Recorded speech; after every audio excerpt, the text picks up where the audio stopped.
एक सभा जुड़ी हुई थी। प्रश्न उठा कि भाग्यशाली कौन?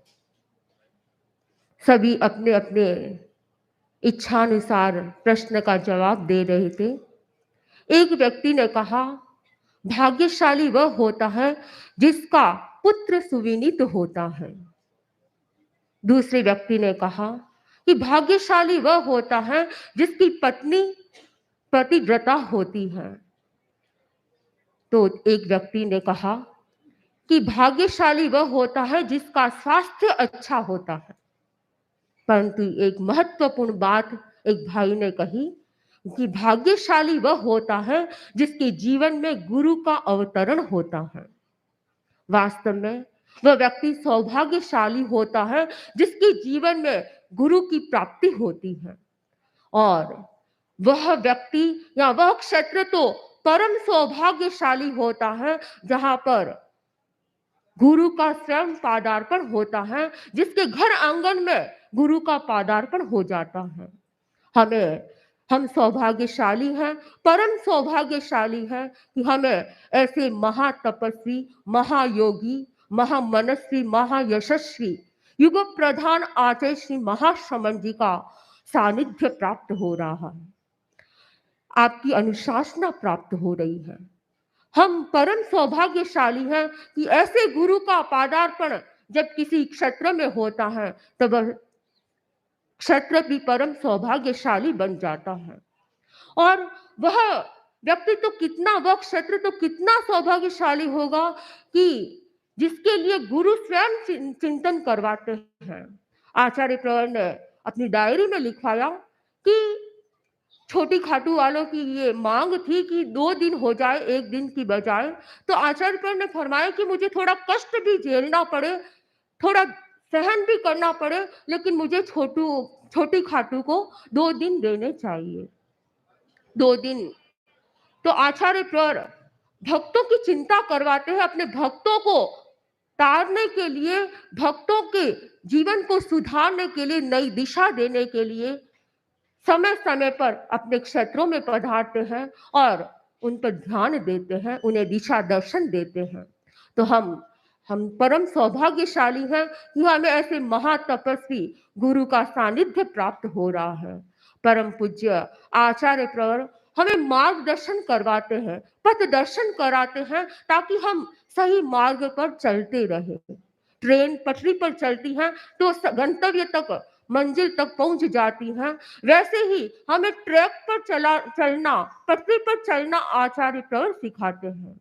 आचार्य प्रवर के जीवन से अनेक प्रेरणाएं मिलती हैं और आचार्य प्रवर हमें समय समय पर परमात्मा की दिशा में आगे कैसे बढ़ा जा सकता है उसकी प्रेरणा फरमाते हैं।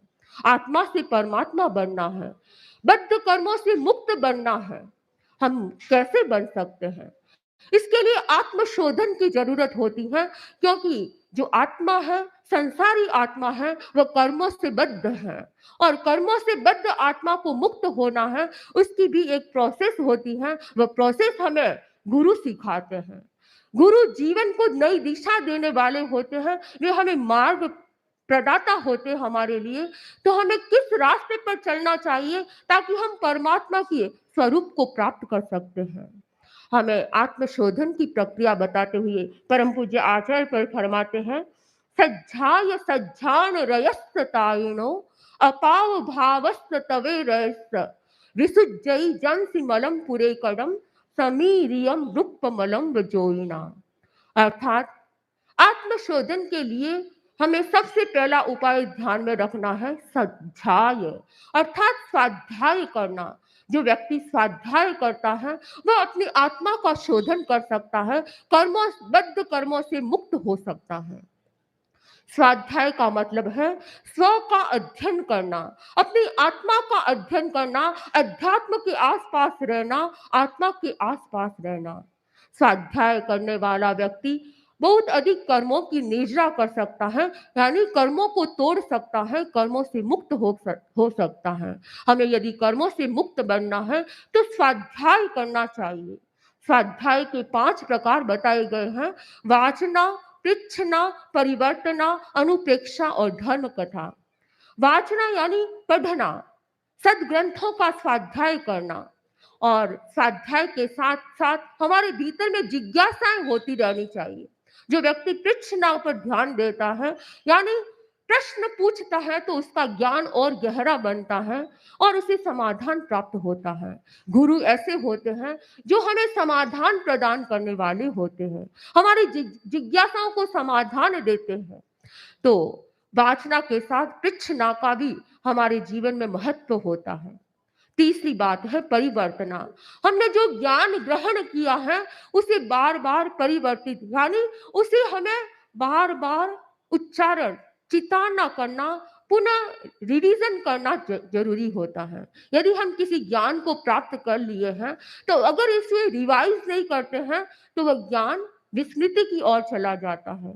हमें स्वाध्याय के साथ जो ज्ञान ग्रहण किया है उसकी परिवर्तना करते रहना चाहिए।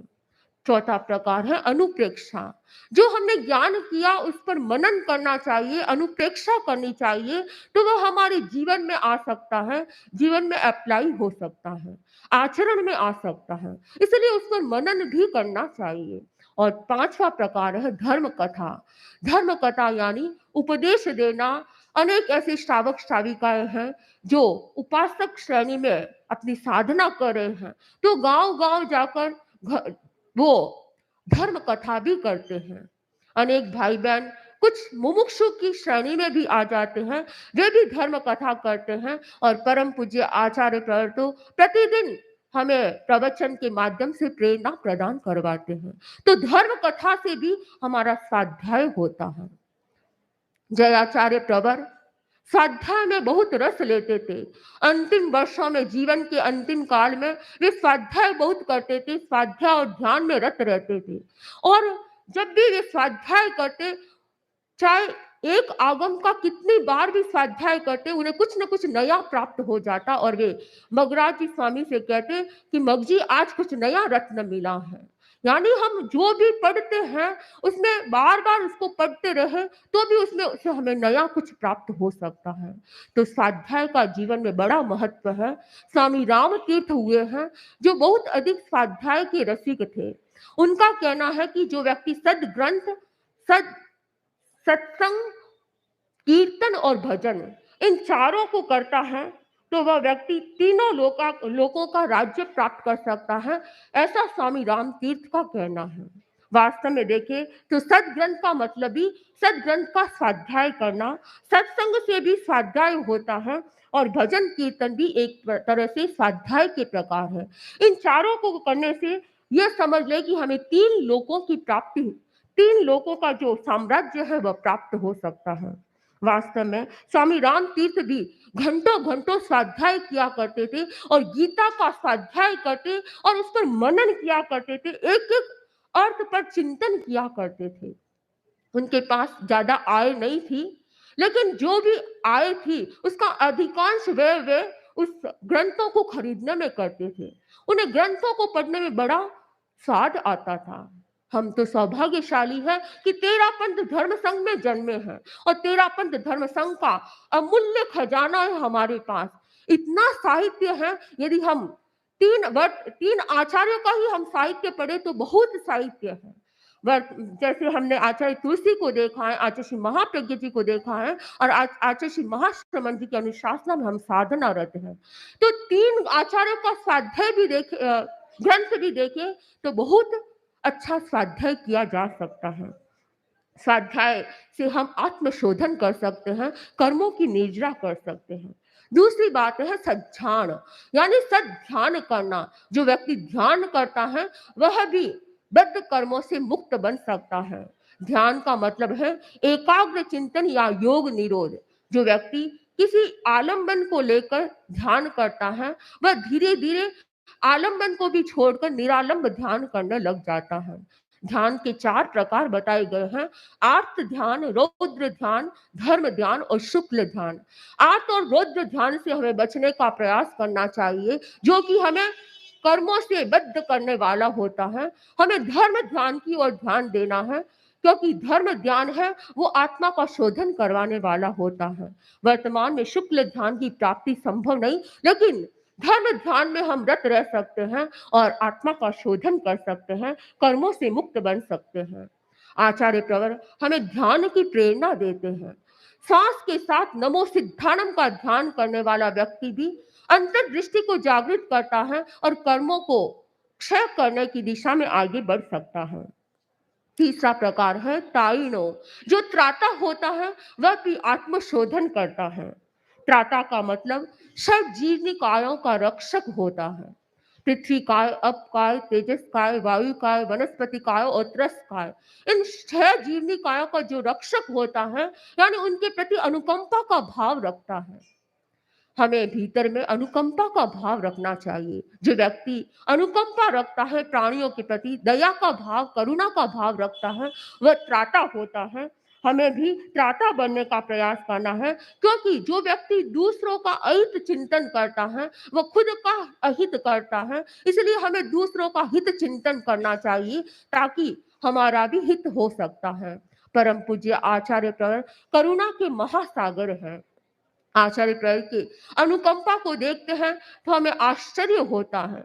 रात्रि में शयन के समय, रात्रि शयन हो रहा है, नींद की अवस्था में भी आचार्य प्रवर इतने जागरूक होते हैं कि प्रमार्जन किए बिना एक करवट भी नहीं लेते हैं। प्रमार्जनी हमेशा पास रहती है और प्रमार्जन किए बिना बिल्कुल पैर को इधर उधर भी नहीं करवाते हैं, करवट नहीं लेते हैं। कितनी जागरूकता, जिस व्यक्ति की नींद में इतनी जागरूकता, आप स्वयं देख सकते हैं जब आप आचार्य प्रवर के साथ विहार करते हैं। आचार्य प्रवर चलते हैं तो कितना ध्यान, इरिया समिति के प्रति कितने जागरूक रहते हैं कि कोई कीड़े मकोड़े जीव जंतु की मेरे द्वारा विराधना न हो जाए।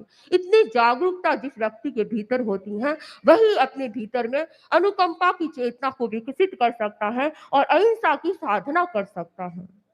चौथी बात है अपाव भावस्य। जिसके जो व्यक्ति पाप से मुक्त होना चाहता है, उसे भावों की शुद्धि करनी होगी, निषेधात्मक चिंतन से बचना होगा। जिस व्यक्ति का चिंतन निषेधात्मक नहीं होता है, सकारात्मक होता है, विधायक होता है, वह व्यक्ति पापों से बच सकता है, पापों का क्षय कर सकता है। इसलिए हमें दृष्टिकोण को सकारात्मक बनाना है और सकारात्मक दृष्टिकोण वाला व्यक्ति पापों का क्षय करता है। 18 पाप हैं, वे नकारात्मक भाव हैं। हमें सकारात्मक भाव में आगे बढ़ना है, तो पॉजिटिव चिंतन में रहना चाहिए। जो व्यक्ति चिंतन को पॉजिटिव बना देता है, वह भी पुराने कर्मों को क्षय कर सकता है, क्षीण कर सकता है। और 5वीं बात गई है तप। जो व्यक्ति तप करता है, तप एक प्रकार की अग्नि है। जो व्यक्ति तप करता है वह कर्मों को जलाने का कार्य करती है।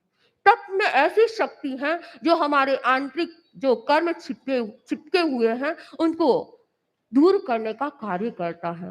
तो तपस्या भी अनेक भाई बहन चातुर्मास के समय में तपस्या करते हैं और तपस्या के द्वारा भी कर्मों का क्षय कर हम आत्मा का शोधन कर सकते हैं और आत्मा से परमात्मा की दिशा में हम आगे बढ़ सकते हैं। तो बद्ध कर्मों से मुक्त होने की प्रक्रिया हमें आचार्य प्रवर बताते हैं, और अगर इस प्रक्रिया को हम अपने जीवन में अपना लें तो हम आत्मा से परमात्मा की दिशा में बद्ध मुक्त होकर, कर्म बद्ध मुक्त होकर हम आगे बढ़ सकते हैं और इस संसार से विरत होकर सही दिशा में आगे बढ़कर अपनी मंजिल को प्राप्त कर सकते हैं। इन्हीं भावों के साथ ओम।